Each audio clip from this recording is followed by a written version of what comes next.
عليكم ورحمة الله وبركاته. ازيكم حبايبي؟ عاملين ايه؟ اللهم صل وسلم على سيدنا محمد وعلى اله واصحابه وسلم. النهارده بقى ايه عايزين؟ الدنيا كانت بتشي وعايزين نعمل ايه؟ حبة عدس حلوين كده عشان يدفونا. فجبنا العدس بتاعنا وغسلناه اهوت زي الفل زي الفل. وعندنا بقى قطعنا بقى ايه؟ قطعنا طماطمايه، بصلايه، جزرايه، بطاطسايه. كل الحاجات دي مفيدة وكلها فيتامينات وحلوة قوي. بتديله قيمة غذائية عالية. وعندنا بقى البهارات بتاعتنا اللي احنا بنحطها عليه، بنحط بقى ايه؟ ملح، كمون، عشان طبعا انتوا عارفين ان العدس بيحب الكمون، وشطة على حسب الرغبة. وعندنا دي ماجي بهارات. يعني ايه ماجي؟ اللي هي الناعمة، مش القطع. اللي هي المطحونة ديت، البودر. تمام. تمام. يلا بينا بقى نشوف هنعمل ايه. وخدنا كل الحاجات بتاعتنا الجميلة ديت حطيناها على العدس زي ما انتوا شايفين كده، وقلب قلب قلب قلب يا جمال الالوان. شايفين؟ شايفين ولا مش شايفين؟ طبعا شايفين، شايفين الجمال. وبعد كده البهارات بتاعتنا الجميلة الخطيرة ديت هننزل بيها بقى كلها كده على العدس، وقلب بقى الجمال ده كله. ونزلنا بقى بالمية بتاعتنا السخنة زي ما انتوا شايفين كده. وبعد كده هنقلب بقى كده، وهنسيب الحلويات ديت بقى ايه تستوي ونرجع لكم تاني. كده العدس بتاعنا استوى اهوت ما شاء الله زي ما انتوا شايفين. هنطفي عليه بقى ونحضر الخلاط بتاعنا. يلا بينا. خدناه على الخلاط زي ما انتوا شايفينه.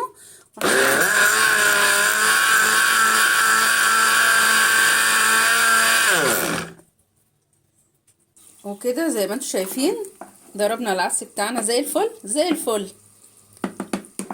دلوقتي بقى ايه؟ محضرين الشعريه زي ما انتوا شايفين على النار. حطينا السمنه بتاعتنا وشويه زيت صغيرين كده، وهبتدي بقى ايه احمر في الشعريه بتاعتنا دي.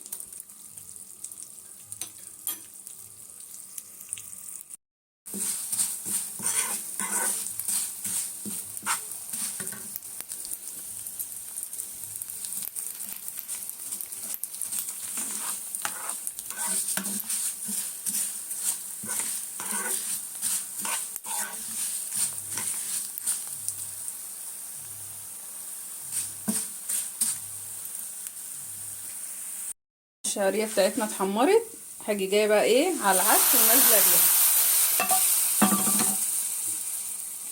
واقلب بقى قلب قلب قلب. واحلى طبق عدس. والعدس بتاعنا اهوت بقى زي الفل زي الفل. دلوقتي بقى ايه؟ جبنا بصلايه حلوه كده، وجبنا معلقه زيت، وهنحمرها كده تحميره حلوه عشان نحطها على فين؟ على العدس الجميل دوت. احلى اكله في الشتاء اللي بتدفي. اللي عايز ياكله بقى ساده كده ياكله، ممكن اغرف له كده. اللي عايز مثلا يعمل فته، واللي عايز بقى البصله ديت على الوش بتديله طعم تاني وشكل ايه خرافه.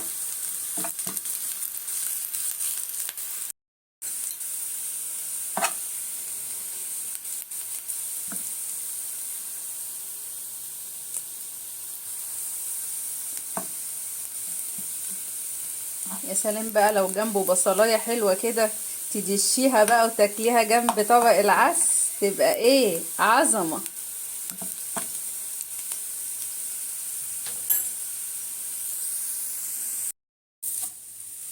وهناخد العدس البصله بتاعتنا وننزل بيها بقى ايه على العدس كده زي ما انتوا شايفين، وهقلبه كده تقليبه حلوه، وهطفي عليه. واحلى شوربه عدس، احلى طبق عدس من ايد ايمون. وكده العدس بتاعنا خلص زي ما انتوا شايفين. اللي عايزين على وشه كده بقى بصل عادي ياكل، واللي عايزه ساده كده ياكل، والف هنا وشفا للي هياكله. يا رب يكون الفيديو بتاعي عجبكم. ما تنسونيش بقى في اللايك والشير وسبسكرايب، واللي ما شافش قناتي واول مرة يشوفها يفعل الجرس عشان يوصلكم مني كل جديد. والسلام عليكم ورحمة الله وبركاته. كان معاكم منوعات مطبخ ايموني.